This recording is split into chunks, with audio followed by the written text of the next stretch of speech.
1 month after the wedding ended, my fiancée Joanna finally rushed back, only after accompanying her childhood sweetheart on a trip. She never mentioned the fact that she had fled the wedding. Instead, she said arrogantly, "The wedding can be held again. Inject capital into my family's company immediately, or I won't register the marriage with you." What she didn't know was that I had already become a real husband to the fake bride she had hired. In my previous life, I exposed the fake bride in public, forcing Joanna to go through with the wedding with me. But that same day, her childhood sweetheart died on the operating table. After marriage, she never mentioned his death and remained as affectionate with me as ever. Yet on our first wedding anniversary, she pushed me off a cliff and watched me fall to my death. "Before I died," she said viciously, "if you hadn't forced me to come back and get married, he wouldn't have died." Only then did I realize that she had always blamed his death on me and had never loved me even a little. After being reborn, the first thing I did was complete the wedding with the fake bride. This time, I want to see for myself, without the support of the Gonzalez family, how she plans to save the crumbling Castro group. Chapter 1. Bride. Are you willing to marry the handsome groom beside you, whether in wealth or in poverty? "I am willing." The woman's voice came from beneath the veil, slightly muffled. The guests all sighed in admiration. They praised Joanna Castro, the eldest daughter of the Castro family, for her deep devotion to me, insisting on completing this wedding of the century despite suffering from a severe cold, afraid that I might feel wronged. "Wait." The veiled woman standing before me avoided my gaze, fine beads of sweat forming on her forehead. I smiled and asked, "Joanna, you don't look well. Are you too tired?" She nervously cleared her throat. "Yes, I gestured for the officiant to pause the ceremony and led the bride into the lounge. The phone on the table vibrated at just that moment. More than a dozen unread messages, all from Ethan. "You already know the bride is fake, right? Surprise. Joanna and I are watching your wedding live stream together." Attached was a photo, Joanna leaning her head affectionately against Ethan's shoulder, her posture relaxed and intimate. "Oh, and I almost forgot to mention, it was my idea. This wedding is nothing more than a little game she's playing to amuse me. I quickly typed out a reply and sent it. "Is that so? Do you believe that with just one phone call from me, she'll ditch you and come crawling back to beg me?"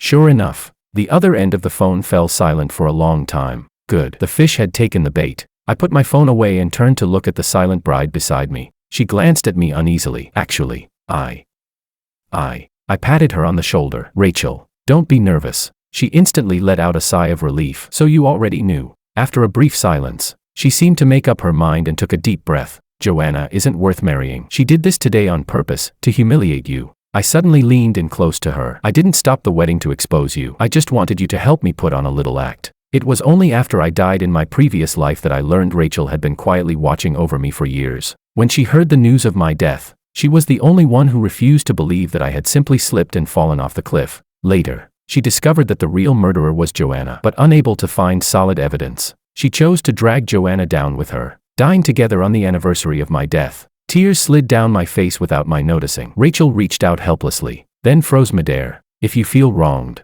I can." I looked at her seriously. "Rachel, listen carefully. The person I want to marry is you." When we returned to the venue, the officiant smiled and announced, "Now, please have the bride and groom exchange rings." I picked up the ring, but when I pushed it to her knuckle, it got stuck, completely. She awkwardly tried to force it on, but I pressed down on her hand. Whispers rippled through the guests, the murmurs buzzing like mosquitoes. "What's going on? Is the ring the wrong size?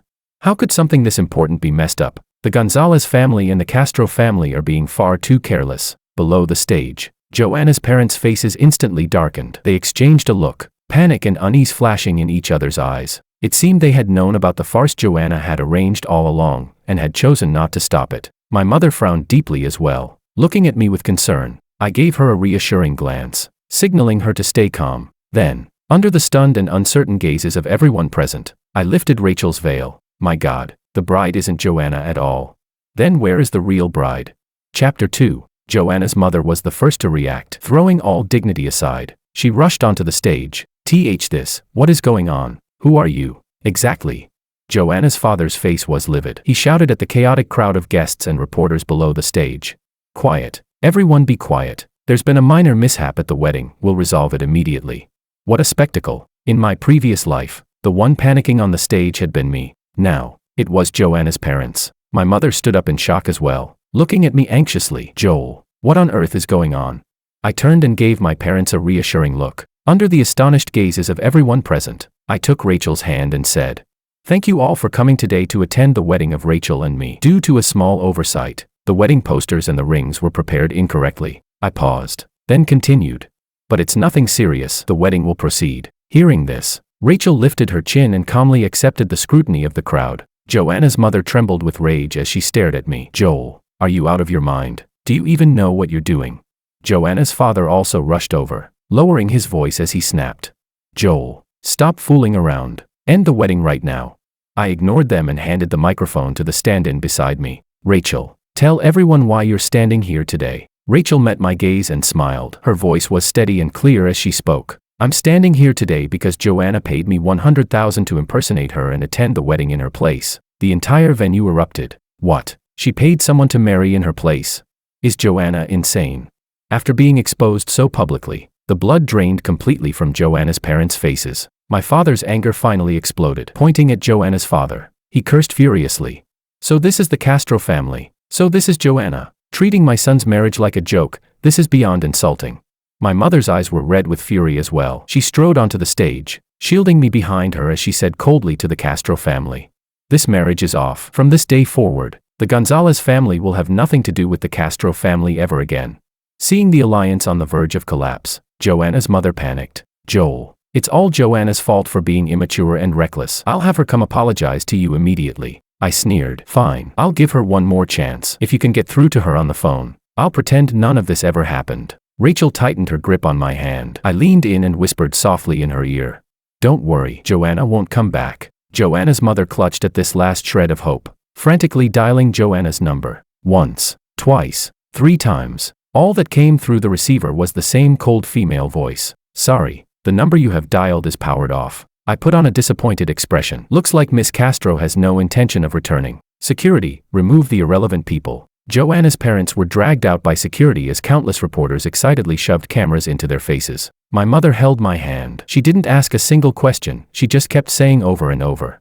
Joel, no matter what decision you make, your father and I will always support you. My father patted my shoulder. Warmth spread through my chest. In my previous life, I had stubbornly insisted on marrying Joanna, falling out badly with my family. After my death, they aged overnight. In this life, I will never make the same mistake again. As for Joanna, the one truly responsible, I won't let her off so easily. Once the wedding proceedings ended, I immediately called my special assistant. Terminate all cooperation with the Castro family at once. Withdraw every cent of the capital we injected, leave them nothing. Chapter 3. The news that I had married Rachel didn't spread right away. To stabilize its stock price, the Castro family pulled strings to suppress the story. As soon as the wedding ended, Rachel and I went straight to register our marriage. Afterward, she told me she needed to go abroad for a few days due to some personal matters. Meanwhile, completely in the dark, Joanna spent 2 carefree days holed up in her villa with Ethan. Only then did she belatedly sense that something was wrong. At times like this, I would normally have caused a huge scene already, forcing her to come back. Yet now, there wasn't a single ripple of movement from me. Distracted,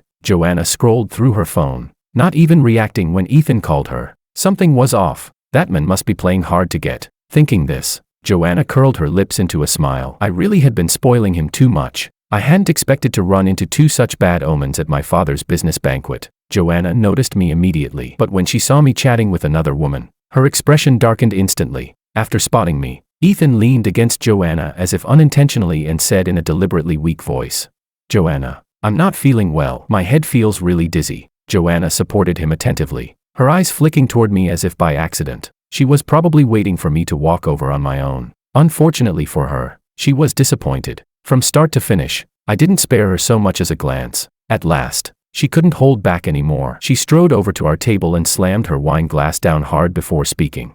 Joel, are you angry because I had someone stand in for me at the wedding? I couldn't even be bothered to look at her. I stood up, ready to leave. That wedding happened because Ethan was sick. She continued. It was an emergency, so I couldn't make it. Ethan staggered over, pretending to be unsteady, and blocked my path. Mr. Gonzalez, please don't blame Joanna. It's all because my body failed me and delayed your wedding. After hearing this, Joanna actually laughed in anger as she looked at me. Joel, how did I never realize you were this petty? It was just a wedding, wasn't it? As she spoke, she reached out as if it were only natural and grabbed my arm. My gaze turned icy as I flung her hand away. Miss Castro, mind your manners. Didn't your parents tell you about the wedding?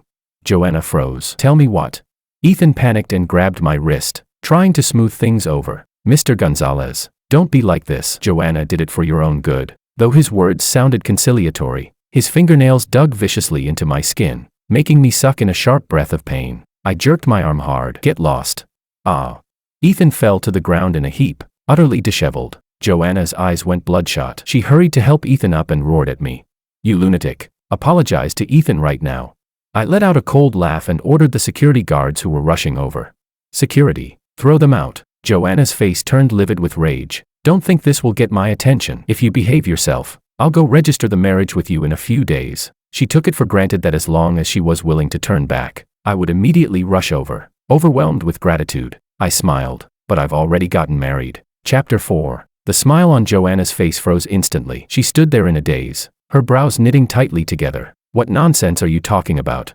She took a step forward, her tone arrogant. You say you're married, then why didn't your wife come with you? A mocking curve lifted the corner of my lips. My wife is on a business trip. Unlike certain idle good-for-nothings who can only survive by clinging to a man. Before she could explode, Ethan's eyes reddened beside her, tears welling up on cue. Mr. Gonzalez, how could you say something like that about Joanna? He deliberately paused, successfully drawing Joanna's gaze toward me, now filled with disappointment and fury. Joel, look at how sharp-tongued and nasty you've become. Other than me, who would even want you? Let me make this clear, stop playing these playing hard-to-get games. They only make me look down on you even more. I completely lost my patience. Security, are you deaf? Throw these two out, now. The guards rushed forward, grabbing them from both sides. Joanna struggled wildly, her face twisted as she screamed at me. Joel, how dare you treat me like this? You'll regret it. That very night, I received a message from an unknown number. You think you can steal my Joanna like this? Guess what? She doesn't care at all. She's happily abroad on vacation with me right now. There was no need to guess who sent it. I blocked the number without hesitation. During that time, Joanna's parents still refused to give up and came knocking more than once. I turned them away every single time. A week later, I calculated the time of Rachel's flight landing and drove to the airport to pick her up. The moment I walked into the international arrivals hall, I ran straight into Joanna and Ethan. Both of them were a bit more tanned, wearing sunglasses, looking like they'd just returned from a leisurely vacation. When Joanna saw me, she smiled smugly. I knew you couldn't let me go. You even came all the way here to pick me up. I couldn't be bothered to respond, looking at her as if she were an idiot. Ethan spoke in a fake, mocking tone. Oh, come on, Mr. Gonzalez, don't be angry. Joanna didn't mean to leave you behind. As her fiancée, you should be more understanding, shouldn't you? Joanna clearly enjoyed that. She raised her hand to hook it around my arm, but I sidestepped and avoided her. She didn't get angry. Instead, she looked even more pleased, assuming I was just throwing a little tantrum. All right, stop sulking. Once we register the marriage, I'll make it up to you with an even more luxurious honeymoon. Deal. I walked straight past them and broke into a light jog, pulling Rachel into my arms the moment she came out. Welcome home, honey. Rachel hugged me back and tilted her head up, placing a gentle kiss on my cheek. Behind us, the smug smile on Joanna's face froze solid. After a brief, deathly silence came Joanna's furious, humiliated roar. Joel, have you had enough yet? She charged forward and pointed at Rachel angrily. Just to piss me off. You even hired an actress. Not bad acting. How much did you pay her? Name a price. I'll give you 10 times that. Tell her to get lost right now. Rachel stepped in front of me protectively, her gaze darkening as the air around her dropped to freezing point. I reached out, stopped her, and stood shoulder to shoulder with her, calmly looking at Joanna's twisted expression. Joanna, didn't you want to meet my wife? I looped my arm through Rachel's and smiled brightly. Let me formally introduce her to you. This is my wife, Rachel. Joanna's face drained of all color. How could it be you? Chapter 5. Once she clearly saw who it was, Joanna's expression changed instantly. Joel, do you think I'm an idiot?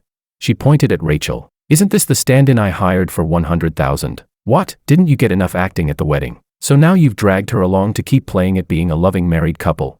Ethan covered his mouth and looked at me in feigned shock, though his eyes were filled with undisguised contempt. Mr. Gonzalez, how could you do this? Joanna is already overwhelmed with the company's problems. Not only are you refusing to help, you're even hiring someone to put on a show just to provoke her. That's really immature of you. He turned to Joanna and gently tried to soothe her. Joanna, don't be angry. Mr. Gonzalez just loves you too much. That's why he's using such childish methods to get your attention. Hearing Ethan's words, Joanna's expression softened considerably. Joel, I really underestimated you. Just to force me back, you'd even stoop to such low tricks.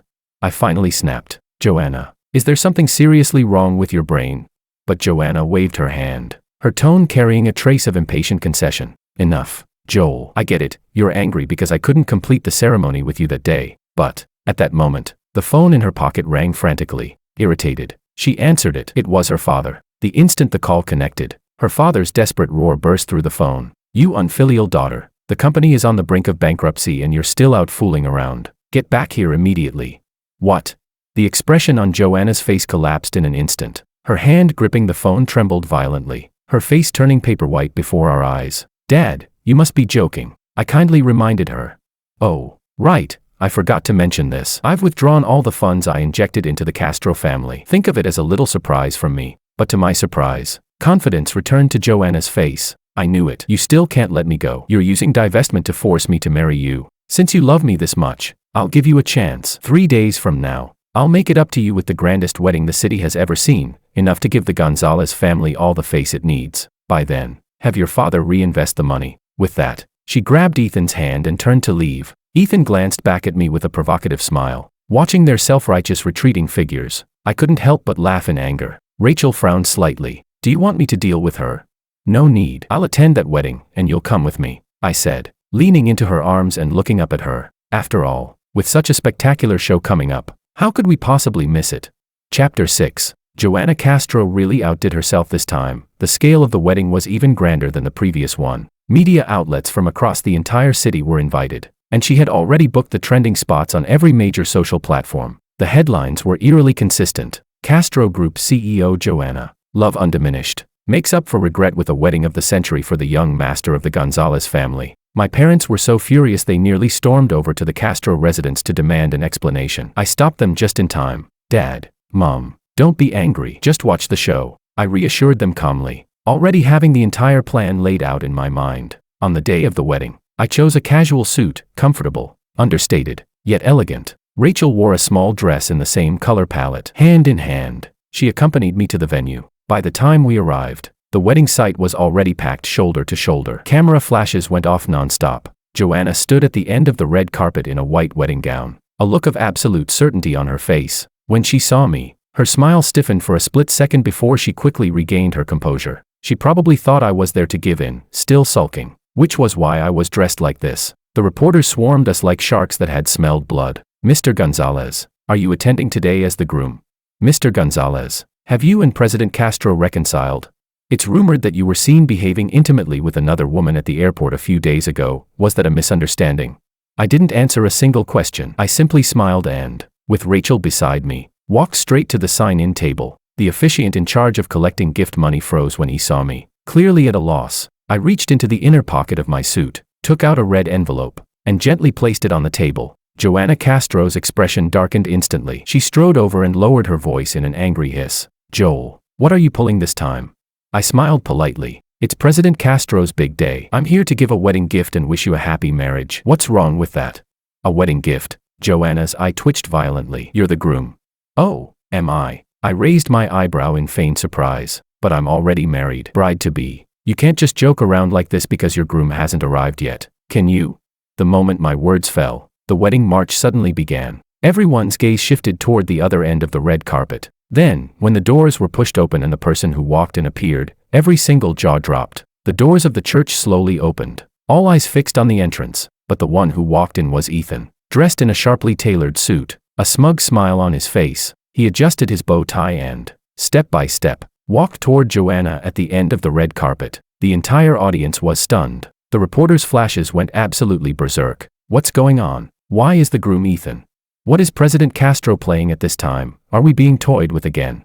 Chapter 7. Joanna was completely stunned as she watched Ethan walk toward her step by step. All the color drained from her face. Ethan, what are you doing here? She asked in a low, panicked voice. Ethan stopped in front of her, wrapped an arm around her shoulders intimately, and said softly, Joanna, today is our wedding. He leaned down and whispered into her ear. Did you forget our plan? As long as we get married today, I can help you openly and legitimately. My uncle is a well-known investor in South City. As long as he's willing to step in, wouldn't the Castro Group's crisis be solved? Joanna's entire body jolted. Only then did she remember, Ethan had mentioned this a few days ago. He said he had a very wealthy uncle and that if they got married, he could persuade him to invest in the Castro Group. At the time, all her thoughts had been focused on how to win me back. She hadn't taken his words seriously at all. Now, Faced with countless cameras below the stage and guests buzzing with discussion, Joanna was trapped between a rock and a hard place. If anything went wrong with this wedding again today, she, Joanna Castro, would truly become the laughingstock of the entire city. With no chance of recovery, she clenched her teeth and looked at Ethan, her gaze filled with tangled emotions. But Ethan seemed oblivious to her expression, smiling happily. He linked arms with her and announced loudly to all the guests, "Thank you all for coming today to attend the wedding of Joanna and me. I know many of you may be wondering why the groom isn't Mr. Joel Gonzalez." As he spoke, his eyes reddened, his tone turning earnest. "That's because Joanna's career is at its most critical moment right now, and I am the one who can offer her the most practical help. For Joanna, and for the future of the Castro Group, Mr. Gonzalez chose to step aside and bless us." "Mr. Gonzalez, thank you." He turned toward me, the smug triumph in his eyes almost overflowing. "Don't worry. From now on, I'll take good care of Joanna in your place." Ethan's words hit the crowd like a bomb. "So it's about money. No wonder the Gonzalez heir backed out. I knew it. There's no way President Castro would really give up the Gonzalez family. Turns out she found a new backer. This is getting interesting. One is the original fiancé. The other is the childhood sweetheart who came with funding. What a battlefield." The reporters' cameras went wild, flicking back and forth between me, Joanna, and Ethan, unwilling to miss a single micro-expression. Joanna's face had gone far beyond merely ugly. I tightened my arm around Rachel's and smiled brightly at Joanna. "Miss Castro, the wedding is about to begin. Don't keep your groom waiting." The Castro Group was now hanging by a thread. Joanna Castro could not afford another scandal. This wedding, she had no choice but to see it through. She looked at the sea of flashing lights below, at the faces waiting eagerly for her downfall. She closed her eyes and took a deep breath. When she opened them again, she took Ethan's hand and said, "The wedding continues." The officiant was clearly an expert at going with the flow. After a brief moment of shock, he immediately plastered on a smile and smoothed things over. "So that's how it is. A match made in heaven. A powerful union. Let's give a round of thunderous applause to bless this wonderful couple."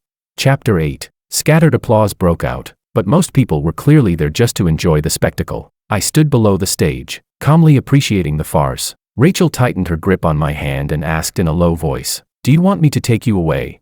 I shook my head, a playful smile curving my lips. "No, the real show is only just beginning. How could I leave now?" Holding a microphone, I walked slowly onto the stage, all eyes instantly focused on me. Joanna stared at me nervously, terrified that I might say something even more explosive. Facing the guests and the cameras, I put on a polite, composed smile. "First of all, congratulations to Joanna and Ethan on tying the knot and on your soaring careers." I paused, then took out a red marriage certificate from my pocket and held it high. "Secondly, I'd like to clarify something. Half a month ago, I already legally registered my marriage with my wife, Rachel. I'm here today purely as a guest, to offer my congratulations." Then my gaze shifted to the red envelope I had placed earlier on the sign-in table. "Oh, right. President Castro, I've already given my wedding gift. It's not much, $250. Please accept it as a token of my goodwill." $250. That number was nothing short of an insult. A wave of barely suppressed laughter rippled through the crowd. Joanna's face instantly turned the color of liver. She glared at me as if she wanted to tear me apart with her eyes. I remained utterly unconcerned and leaned closer to whisper in her ear, "Joanna, don't forget, your company still owes the Gonzalez family $10 billion in short-term liquidity. It's due next Monday. Remember to pay it back." With that, I didn't bother looking at her expression as it crumbled. I turned away cleanly, took Rachel's hand, and left the nauseating place behind. Joanna and Ethan's wedding was completed under a bizarre, oppressive atmosphere, forced through to the very end. The moment the ceremony ended, Joanna immediately dragged Ethan off to meet the so-called famous investor uncle he had boasted about, someone supposedly well-known in South City. The result? That uncle turned out to be nothing more than a thug who ran a small loan sharking operation. He sized up the now destitute Joanna, spat out a smoke ring, and said lazily, "An investment? Sure, but my interest rates are a bit steep." The compound interest he quoted was even more ruthless than outright usury. Joanna was stunned on the spot. Only then did she realize that from beginning to end, she had been completely played by Ethan. Furious, she confronted him, and the two of them started shouting at each other right there in the hotel corridor. Ethan finally tore off his mask. With his hands on his hips, he sneered, "Joanna, what right do you have to question me now? If it weren't for me, you wouldn't even have been able to wrap up that wedding today. You really thought Joel that idiot would help you? Keep dreaming. My uncle was never some big-shot investor. I lied to you, so what are you going to do about it? Right now, other than me, who would want a loser like you?"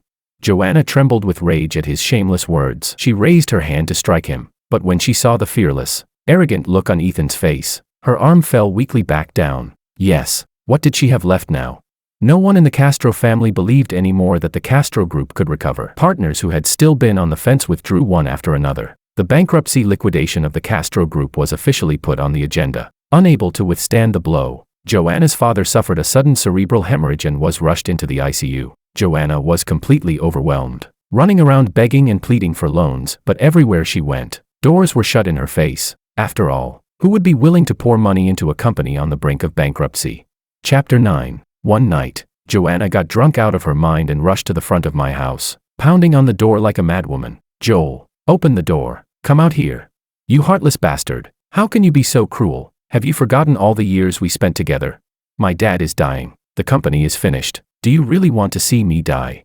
I stood by the window on the second floor, looking down coldly as she made a scene below. Rachel walked over and gently hugged me from behind. "Don't look," she said softly. "It'll dirty your eyes. I'll have security deal with her." I shook my head. "No need." I stepped onto the balcony and looked at the woman who had once been so high and mighty, now reduced to something pitiful and wretched. "Joanna, so now you know you were wrong."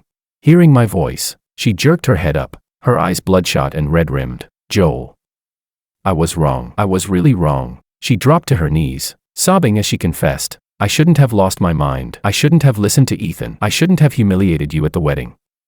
Please forgive me." "Okay. As long as you reinvest the money and save the Castro Group, I'll do anything you want.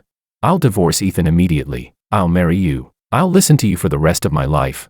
Looking at her in this state, I felt no emotion at all, only ridicule. In my previous life, I had once begged her just as humbly. When she tied me onto the helicopter, I cried and pleaded with her, reminding her of our past, begging her to spare me for the sake of what we once had. And what did she do? She smiled and said, "Past feelings, what's that? Your greatest value is dying to accompany Ethan's suffering." The memory made my heart feel as if it were soaked in ice water, cold and aching. I told her, word by word, "Joanna, it's too late. From the moment you chose to use my sincerity to please another man, we were already finished. Whether your company lives or dies, whether your father lives or dies, that has nothing to do with me. This is what you and your family owe me." With that, I ignored her wailing and turned back into the house. In the end, Joanna still failed to save the Castro Group. The Castro family's villa and luxury cars were all auctioned off to pay debts. Joanna fell from the clouds into the mud, losing everything overnight. And at that very moment, Ethan vanished without a trace, taking with him the last bit of money he had scammed from the Castro family. Along with all the wedding gift money, he ran, taking away Joanna's final shred of hope. Joanna completely collapsed. Like a madwoman, she searched everywhere for Ethan, but couldn't find even a single strand of his hair. She spent her days drunk and numb, relying on alcohol to anesthetize herself, until one day, she saw me on the street. Rachel and I were just coming out of a baby supply store. I was carrying bags full of baby products, carefully shielding her, afraid she might be bumped by the crowd. Rachel's lower abdomen was slightly rounded, her face glowing with happiness. That scene was like the sharpest blade, stabbing straight into Joanna's heart. She rushed over and blocked our path, her eyes blood red, looking completely unhinged. "Joel," she stared fixedly at Rachel's belly, her voice trembling. She's pregnant." Chapter 10. Rachel instinctively shielded her belly. I immediately stepped in front of her, blocking Joanna, and looked at her coldly. "Miss Castro, stay away from my wife." "Why?" Joanna ignored me. She stared straight at me, her eyes filled with resentment and venom. "Why do you get to live so happily? You ruined everything for me. You destroyed the Castro family. What right do you have to still be this happy?"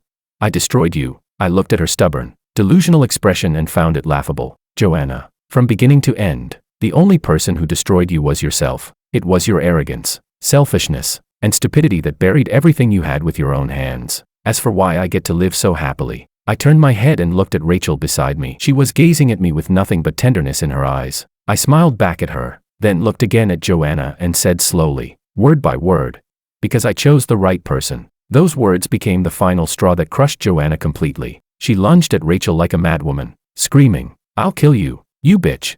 My expression darkened. Before she could get close, I kicked her hard in the chest. Joanna flew backward like a rag doll, crashing heavily onto the ground and lying there, unable to get up for a long time. Security rushed over and restrained her. I looked at Joanna writhing and screaming on the ground, utterly stripped of all dignity. There wasn't a single ripple left in my heart. I linked arms with Rachel and said softly, "Let's go." For attacking a pregnant woman in public, Joanna was sentenced to 3 years in prison. The Castro Group officially declared bankruptcy. On the day the court auctioned off its assets, Rachel purchased the Castro Group's headquarters building at a price no one could match. She handed the property deed to me as a gift. For you, from now on, this will be the new headquarters of the Gonzalez Group. I looked at her and smiled. The CEO really is extravagantly wealthy. She held my hand and said seriously, everything I have is yours. A few months later, my wife Rachel safely gave birth to a lovely daughter. On the day of our child's 1-month celebration, both families hosted a grand banquet. At the banquet, my father officially announced that the Gonzalez Group would be handed over to me, and Rachel,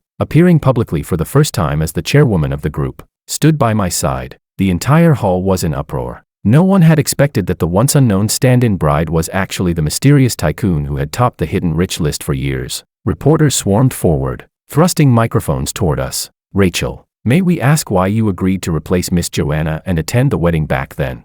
Joel, did you already know Miss Rachel's true identity at the time?